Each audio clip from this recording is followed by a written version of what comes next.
দিনের পর দিন মেঘলা আকাশ, দিনভর প্যাচপ্যাচে বৃষ্টি। এটা দেখে কি ভাবছেন এবছর ব্যাপক বৃষ্টি হলো? প্রবল বৃষ্টিতে অসম, গুজরাটে মানুষের মৃত্যুর ঢল নামলেও আদতে আবহাওয়া দপ্তর জানাচ্ছে এবছর আগস্টের মাঝামাঝিতেও গোটা দেশে ব্যাপক ঘাটতি বৃষ্টির। আবহাওয়া দপ্তর জানাচ্ছে পূর্বাভাস ছিল চলতি বছরে 11 বছরের সর্বনিম্ন বৃষ্টিপাতের সাক্ষী থাকবে ভারত। জুনের শুরুতে গোটা দেশে বৃষ্টির ঘাটতি ছিল 40%। জুলাইয়ের মাঝামাঝি সেটা বেড়ে দাঁড়ায় 48.3%। তবে জুলাইয়ের মাঝামাঝি থেকে দেশের পূর্ব ও পশ্চিম প্রান্তে ব্যাপক বৃষ্টির ফলে গোটা দেশে বৃষ্টির ঘাটতি বর্তমানে দাঁড়িয়েছে 13%।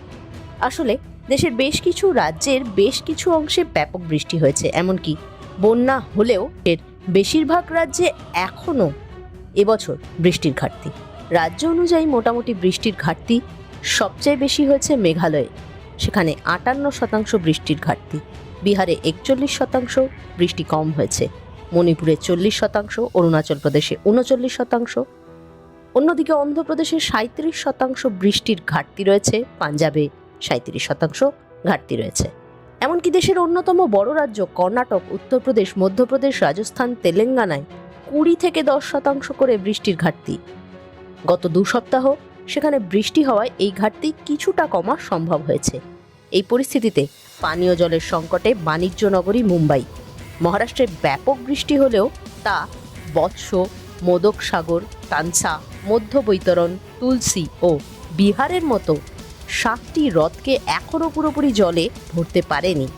এই 7টি হ্রদ থেকেই তৃষ্ণা মেটে গোটা মুম্বাই শহরের। অন্যদিকে বৃষ্টির অভাবে দেশের 11টি নদীর জল প্রয়োজনের থেকে বেশি শুকিয়ে গিয়েছে, যার মধ্যে কৃষ্ণা, কাবেরী অন্যতম।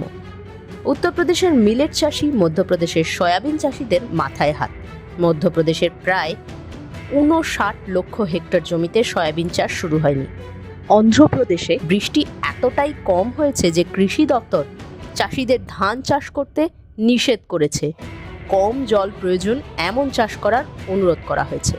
এল নিনো হোক বা বিশ্ব উষ্ণায়ন, দেশের বৃষ্টির ঘাটতিতে যেভাবে ক্ষতি হচ্ছে চাষবাসের, তাতে ফের একবার দ্রব্যমূল্য বৃদ্ধির আশঙ্কা ভারতে।